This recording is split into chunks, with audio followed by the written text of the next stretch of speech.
And how is everyone? Good.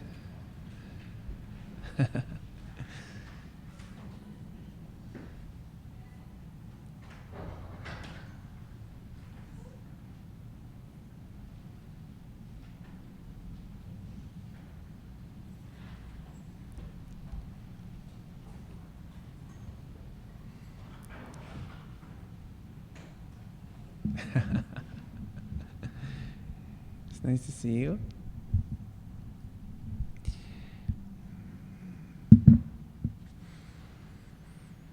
Today is a beautiful day. Raining, fresh.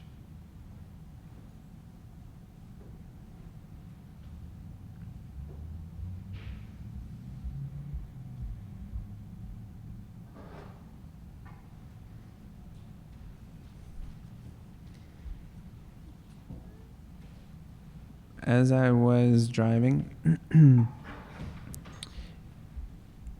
in the rain and noticing this freshness, I was contemplating what inside of me decides that this is so beautiful. And I think that that's an interesting contemplation to have. Is it my mind? And if I could say yes, in fact, I think it is my mind that is deciding that this is so incredibly beautiful, then what within the mind is determining that? And what I find is that it's a combination of many things. But primarily, it's a combination of my past experiences, this present moment, and the future. But this future, I find, becomes within the moments as they're arising. This now, and then now, and then now, which is a very common concept, especially nowadays.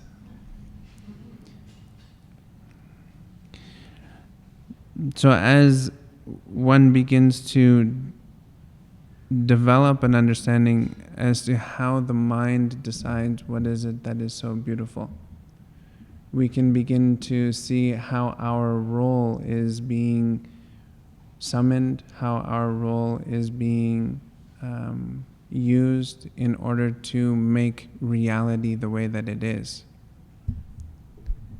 And this is where meditation becomes incredibly important. Because when we start to look at it with a closer eye, we begin to see that really the only human being that exists within the world is you. You're the only one. And at first glance, that might sound challenging. But when we start to look at it from a very simple perspective, a very easy place, we see that it's actually true. Because I'm here having an experience, I see it in a very specific way. I see it as being incredibly beautiful at this moment in time. But you, on the other side of this conversation, see it the way that you see it. And the people sitting beside you are also seeing it in the way that they see it. So it's a concept that is very well used, but not always fully understood. And if we can get to this place where we can start to allow ourselves to be defined by ourselves, and let that be the central, most important experience that we have, we begin to cultivate a self-reliance, but also a self-governance. And that relationship that is able to govern over the individual's mind is always something which is higher than the operating mind itself. And we can start to analyze that through observing when you have a question. So who do you ask the question to? What element of your own self are you speaking to? And there is always that position, is there not? There is a question and there is an answer. And we sit and sometimes wait and contemplate for this answer to be voiced. And when we get it, we say, this is quite amazing. And we call it inspiration, we call it insight, call it something divine. And I think that we've all experienced moments like that. And meditation gives an opportunity for us to look at ourselves clearly in an increasingly sober way. And it becomes very honest. Because when we close our eyes and begin to relax in an authentic way, what begins to come up is everything. And if we are developing ourselves through meditation practice, we're attempting very successfully to cultivate a quality of space. And this quality of space is very specific when we're speaking about meditation. And that's what makes this whole thing so beautiful, is that there's a self-reliance, but the reliance upon oneself is fueled by an intelligence that exists within oneself, but from a higher perspective. And perspective is so important, is it not? When we do not have perspective, then we get lost within an emotion, within a thought, within an ideal. And then the personality, which has been subject to such levels of intensity from our past, is now framing that which is happening at this present moment and the future moments to come. So meditation has a significant role in understanding why this rain is so incredibly beautiful.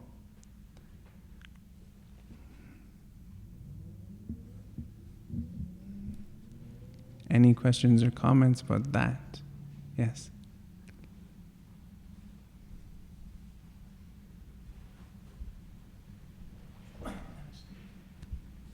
It's more of an observation. I think when you realize it's beautiful, that instance, you're filled with gratitude. Mm-hmm. I think that's really an amazing feeling, that gratitude. It just sort of swells inside you. It's very true. Yeah. It is a very nice sensation. And with that gratitude comes a sense of awe. And that awe is something that is very nice to rest ourselves with. But what is combined with that gratitude, in order for something to really stick, or something to become very grounded, so that then it can now become a tool which has long-lasting transformative power, is proof. It has to be proven to you. It cannot be a theory. It cannot be someone else's idea. It cannot even be a conversation like this where you just intake the information and believe me. It must be proven. And that's the beauty of self-inquiry. That what we are cultivating is wisdom. And this concept of self-inquiry has been around within the wisdom traditions from the very beginning. And this is why the ancients expressed that, well, this could take a very long time to achieve. But what's brilliant is that as the moments go by, there are many realizations leading up to that big aha. So aha and aha, these are two slightly different things.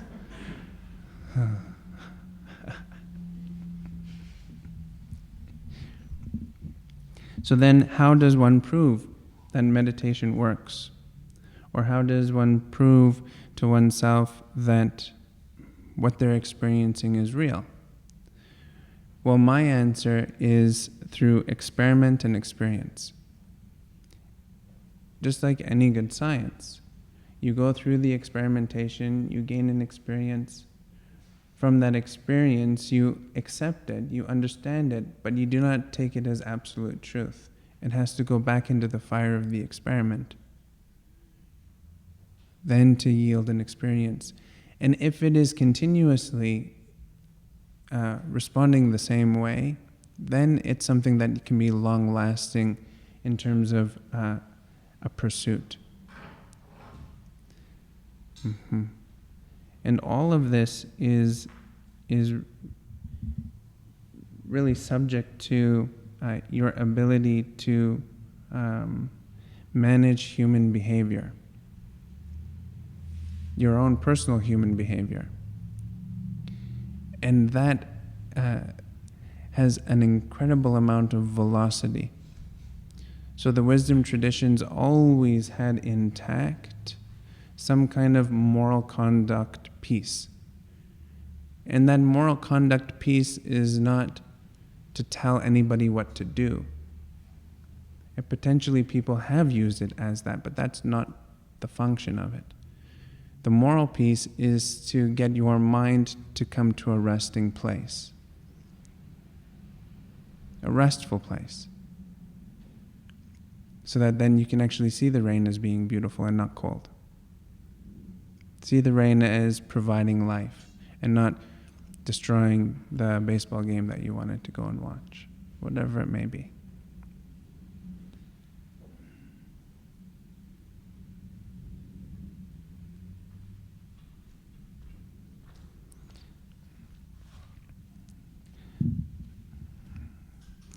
So then the beauty exists within the ability of slowing down your awareness.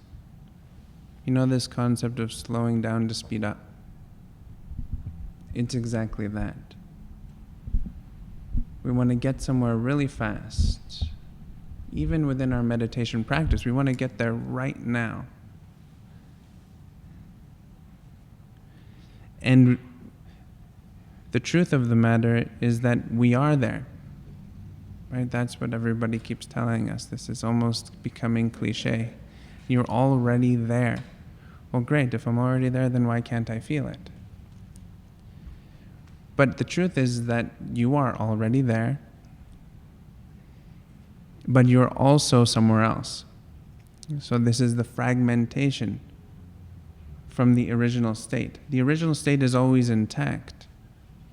Right? The soul experience, your whole being, the part that you keep asking the questions to and you receive the answer.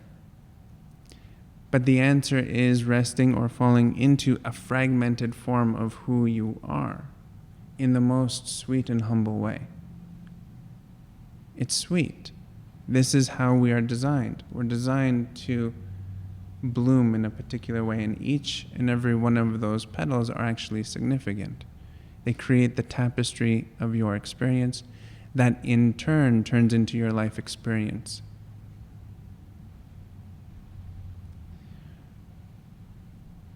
But now a maturing of that is to begin to realize the function of all of that fragmentation. And let's just put it into the field of potential. So let's say that potentially this fragmentation was leading you down a road to confusion or unknown. But I love the realm of being confused or not knowing. Because in that state, I can feel the disorientation that is arising and then decide what to do with that. Do you guys know what I'm talking about? Have you ever felt that? So it's part of the human function is really what I'm drawing to the surface. It's part of this human that you are. And that means to me that there is something important within that.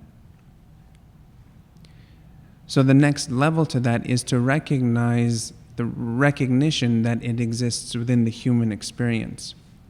And the individual that can recognize that it exists within the human experience can also begin to self-analyze and decide whether or not it's needed anymore.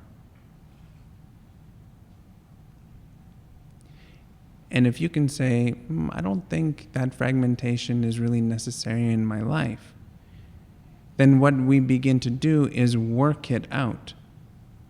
We become increasingly more conscious, increasingly more aware, increasingly developing a moral conduct for ourselves, so that then we can maintain this whole and complete formation between body, breath, mind, and then transcending beyond that into this realm of dynamic stillness. And in that act, what begins to occur is that we're actually laying the foundation for future generations on an immediate. So if you have children, you teach the children a particular way, just like your past influences influenced you in this way. So it's human evolution. And it doesn't have to be big and fancy. It can just simply be within yourself. But this is how we can develop the proof that it's working. Because now you have the tools which are necessary in order to observe yourself clearly. And in order to make the response that's necessary to what's occurring at this moment in time. So there's the reaction and there's the response. And we learn this so incredibly sweetly within a meditation practice. Sit, close the eyes, begin to relax, and what surfaces is thoughts. And sometimes what's attached to the thought is an emotion. And at other times, thought, emotion, and the personality begin to be involved within telling a story. This is all within meditation. So we're developing an ability to observe, and in that observation, we are responding. And in that response, we're creating distance, and within that distance, we have perspective. And that perspective that we gain is now the sounding board for the information. And we want to see it for what it is. Seeing it for what it is without labeling. Because you can label all you want the rest of the day. But during the time within meditation, we want to see everything as being the same. An even playing field as much as possible. And becoming very quiet. Everything must settle down and become quiet. Settle down and become quiet. Because, as we've discussed before, we already know what we're going to say before we say it anyways. You are actually that intelligent. We are all that intelligent. So what is now driving this thought formation, the emotion, and the personality that becomes attached to it is, in the, again, sweet and humble way, an addiction. We are addicted to that way of being.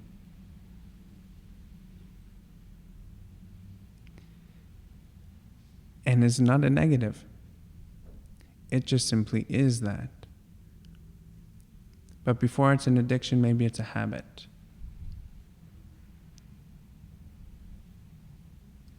But habit and addiction are just simply patterns, well-worn grooves, and you have them everywhere. So if something is no longer serving you, then the response from the practice of meditation is to bring pure awareness to that which you are observing, becoming incredibly quiet so that there's nothing left but just simply the observer. And that observer setting the gaze within that eternal expression is developing concentration. And the concentration that you are building is dissolving that which has become a reality for you. It's dissolving it. And within that dissolve, we enable ourselves to become steady and strong. So that then when we get off of our meditation seat and back out into the world, we have something to carry with us. So now we're taking our findings from meditation and applying it to the rest of the world, the day-to-day activity, and seeing how it fares. So in order to engage with the world on a confident level, we have to be relaxed. And that's found within the body, and we know that. The more you relax, the more the posture of the body begins to slouch. If you keep this up, you will then be lying down. That's the beauty of the body, just wants to stay. So let's let the body teach us how to do that. Become comfortable within a quality of space that is not defined by the past. It is actually absolutely present here in the moment. And within this moment of experience, we're actually defining the future in this concept of now, now, now, now, now, now. And this is illustrated through Patanjali's Yoga Sutras. In the first sutra, he talks about this concept of now. And then within the second sutra, he talks about what yoga is. And yoga is literally the ceasing of the fluctuating mind. So that then she or he may be able to reside in their own true nature. And that true nature is undefined because it is found within the individual. So now imagine now what we're doing. You can start to see that we are resting into a quality of space that is here and now in this present moment, and it's becoming increasingly more comfortable. So you're comfortable with your own skin, with your own flesh, with your own bones, and subsequently your body. And every time you inhale and exhale, you're giving life to that quality of space. And what that inhale-exhale is doing is creating attention. So now we're increasing our ability to be present through attention. And we know this, but now we're talking on a more sophisticated level. So before we were talking about attention as something that is going to break up the pattern, because every time you inhale deeply and exhale, that's the interruption that we need to decide, I'm going to now respond to that. But now we're taking it one step further and saying, okay, we have been dealing with all of that beauty for a while, and it's now resting, but what I want to cultivate is the attention of this moment, this quality of space. And as we cultivate this attention through body and breath, what we're preparing ourselves for is concentration. The ability to concentrate on a single point, subject or object, for a prolonged period of time. So what is that subject or object that you are choosing to put your concentration towards? Now, my suggestion is that this object is not found anywhere in this room, and that the subject is fine enough that it can encapsulate your entire life and all of its endeavors. And this is very possible. This is yogic concentration. Yogic concentration sees everything all at once. This is the brilliance of attaining that level of awareness. But simultaneously, it naturally develops a single point. So you can try it now. See the room all at once, but notice that you're gazing at one thing. Now that which your concentration is moving towards on a very subtle level, very, very subtle level, is all pervading. You can find it everywhere within all things. And that's the subtlety that we want to attain, is the realization, not because I'm telling you, but because you prove it to yourself, that there is only one thing that exists. Scientifically proven. If we just make it fine, that we now only feel one thing. So within this combination now, where we're relaxing ourselves through the rhythm of breathing, and now naturally concentration is beginning to arise, we are connecting to that fine subtlety, and that subtlety is dynamic, right? If you can see closely, the space between you and I is moving. It's very subtle, but it's there. You can't see it, but you can feel it. And that's the beauty. It's dynamic and still all at once. And infused, encoded within that dynamic stillness is the direction. It's the answer to every question that you've ever had. What do I do next? How do I get there? What are the sequence of events? Is all found within that subtlety. So now at any given moment, you can just simply rest into that. And this is meditation. This is the beauty of it, and this is the blessing. And I say blessing because we begin to see the truth and reality. Not of somebody else, because why would we want to do that? But the truth and reality of ourselves. And that's where we can create incredible gains as individuals, but also as a human species. Because now I'm no longer saying, well, she should have done this and then the world would have been a better place. I'm saying, I'm going to do this and the world is going to become a better place. My world is going to become a better place. So if I say my world is going to become a better place and I prove it, then I'm successful.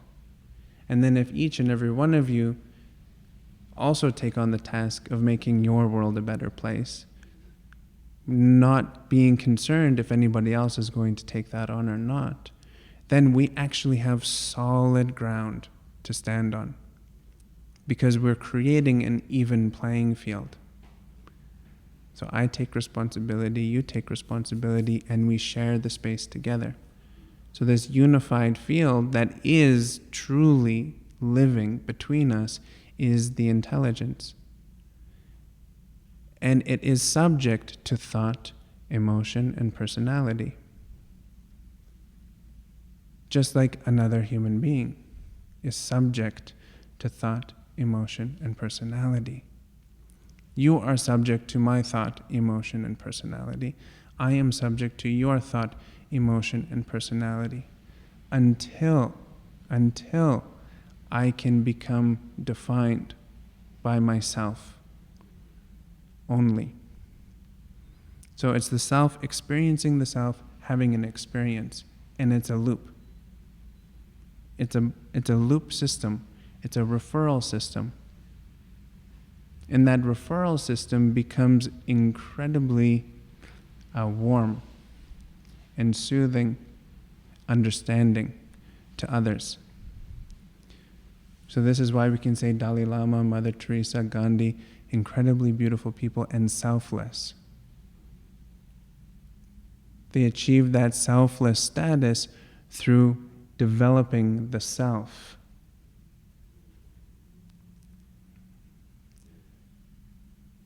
In the most positive way, they became selfish first.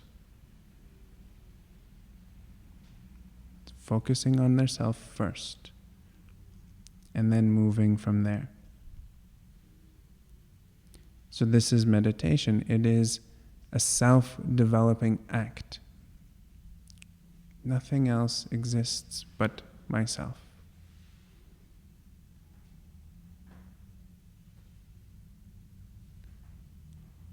And we can become very truthful with ourselves. Am I happy? Am I sad? Am I frustrated?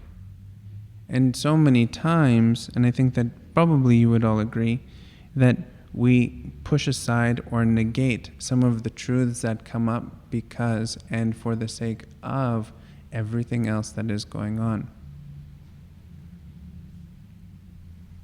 But the longer you're here on the planet, the more we begin to realize that your well-being and the way that your thoughts move actually plays an incredible role in how the world around you, this external environment, orchestrates itself.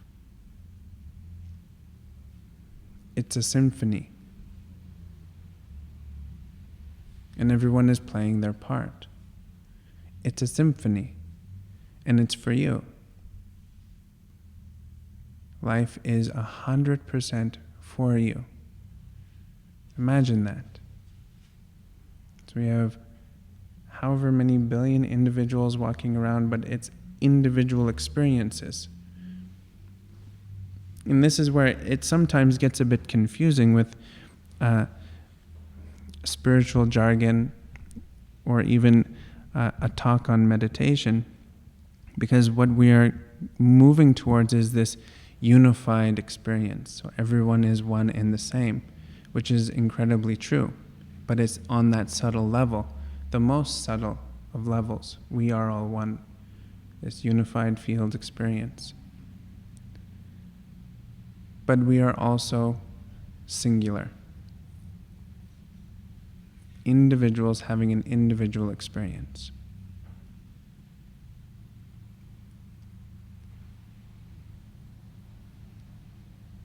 So to become very brave and start to challenge yourself with your belief and your outlook on yourself and who you feel and think you are, is then to establish a boundary. And that boundary is necessary so that then responsibly you can become this individual. Realizing that on the most subtle level, we are all one. You see what I mean? The boundary is important so that then you just do not run thoughts of whatever destructive, however. But it's there so that then at a moment in time, you can bring yourself back to the realization that my thoughts count, your thought counts, your emotion counts. So if we're ever wondering what's going on in the world, and I don't ever look at the news, I can tell you right now what's going on in the world. And I can tell you what's going on in the world because I only have to look at myself to really know. Yeah, there's a war going on somewhere. Definitely a few arguments. There's some indecisiveness, some doubt.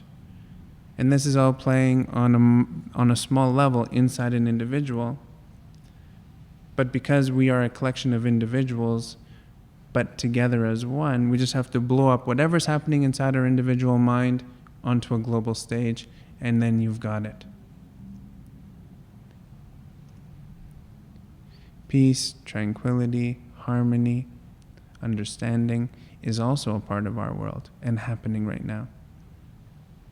So all facets of that makes up who you are is actually the makeup of the whole human experience on this planet.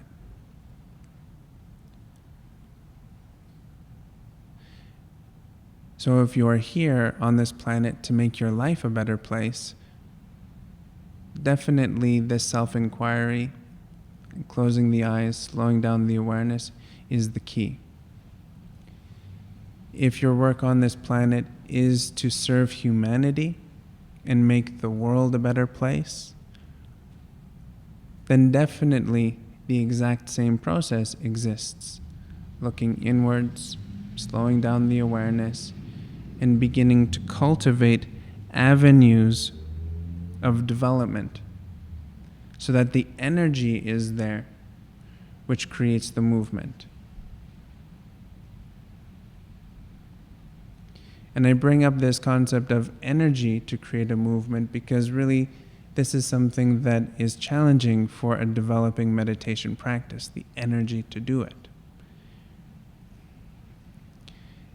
The decision might have been made that, yes, I want this to happen, but now you got to try to find where you're going to get the inspiration, the energy to do the thing. So this is cultivated in very small pieces, small doses, starting little and then growing. And it connects us back to the habit. We become habitual ways of thinking, ways of doing. This is the easy route. Potentially meditation feels like it's more work. But within that work, everything else becomes influenced on the positive. And then we can do full celebration.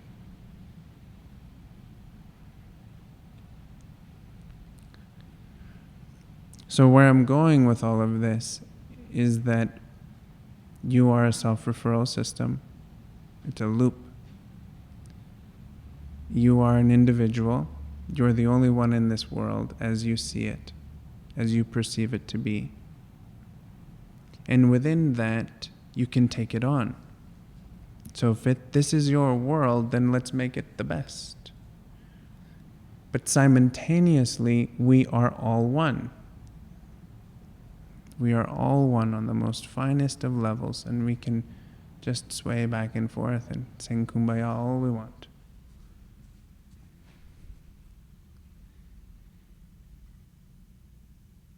But this is just a theory, an idea, a thought, until it's proven to you through direct experience, so that there's no longer any shadows that come up as doubt. And it's not hard. It's the most simple thing that you could ever do. Just simply close the eyes and commit to 4 things: relaxation, attention, concentration, and dynamic stillness, which is direction. Again, relaxation, attention, concentration, and direction. And those 4 things are found within a quality of space. A quality of space that over time is uninterrupted, meaning that there is nothing else there. If something arises, it does not need to be there. So therefore, you can dissolve it. So now this is resolution. Conflict resolution. On a very intimate level. Coming to terms. Coming to terms. And it will keep stretching back, way back until the time you are born. And it will be poised and ready. That's what relaxation is. It means poised and ready. The tissue, the body, the mind is poised and ready for the future. And the future is now defined by you consciously. So I didn't say anyone else's future, but my future. So if you're coming to me and I'm coming to you, we're sharing space. But this shared space is exactly that. Shared. We're each coming to this space with something. So as I define this future, I can then play it out. No longer subject to anything which is external.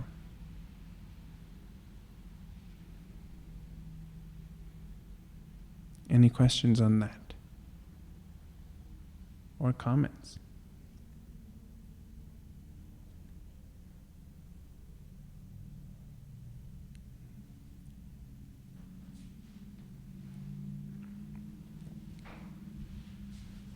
Just a bit confused.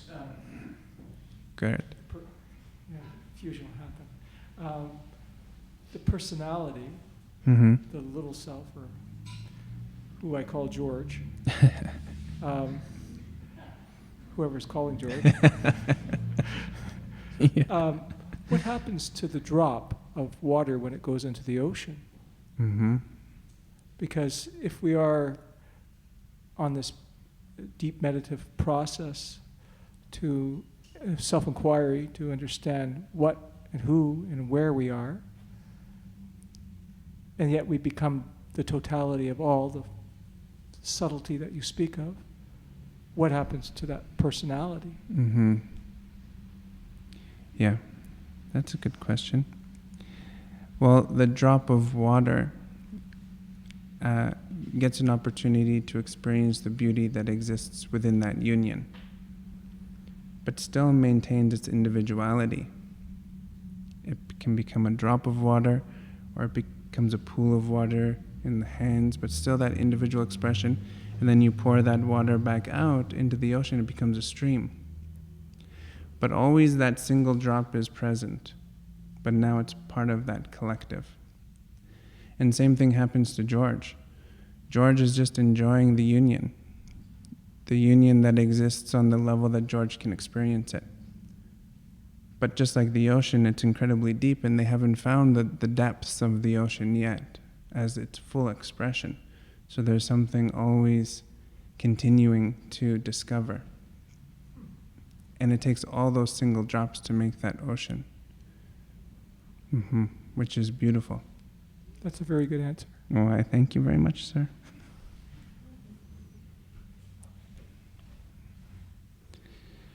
Drops into the ocean. This is great. I like that.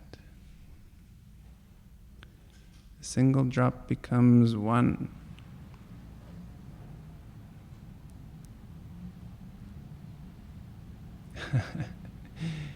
Any other questions? Okay, let's close the eyes.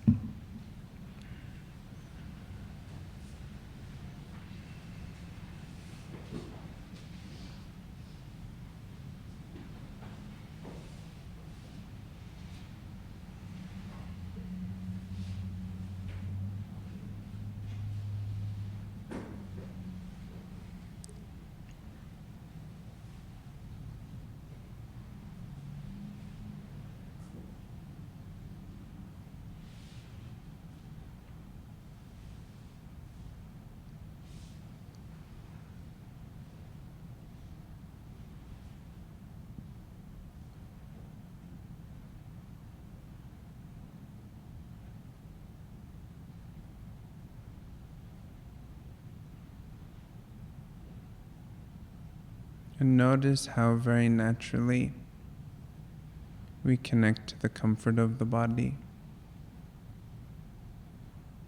And through comfort, we rest into relaxation. Continuously deepening our relaxation.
Keeping the eyes closed, bring full deep breaths into the body.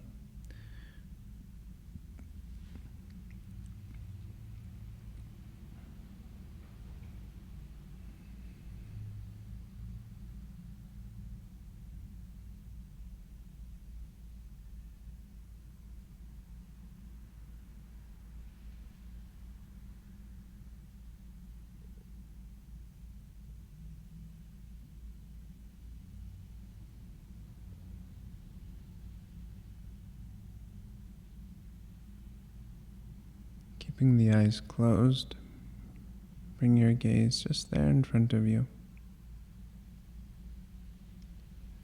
And maintain the integrity of this space uninterrupted by any other thought.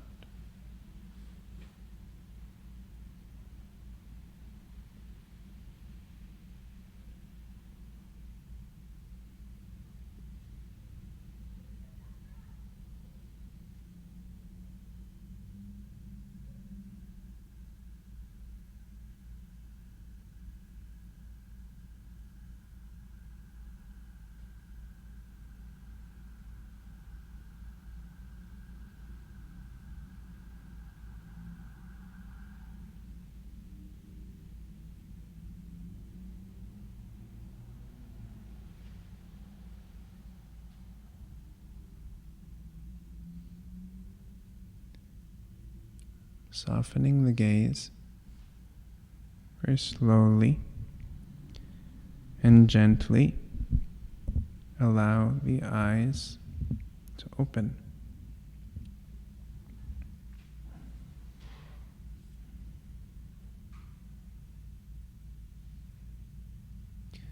Now you may have noticed, and in truth you are proving to yourself that the journey towards wholeness is very sweet. It feels quite good. It doesn't really matter what image is being shown to you by your mind. The environment, the space around that image, what you feel inside your body can be maintained or can retain its sweetness.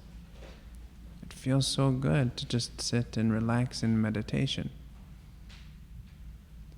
And what we're cultivating is that boundary, which in a sense is discipline. And Sheena potentially coined this phrase, but instead of discipline, she was talking about blisscipline. And that's a nice way of putting it, especially to this practice, because this meditation consists of sattva ananda. So through balance, we attain this bliss. So to have that boundary, which is in a sense your discipline, but it's for the sake of bliss, becomes very easy to maintain.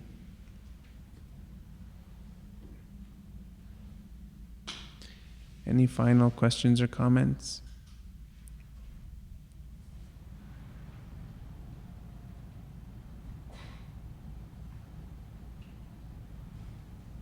Okay, thank you very much, everyone. Namaste.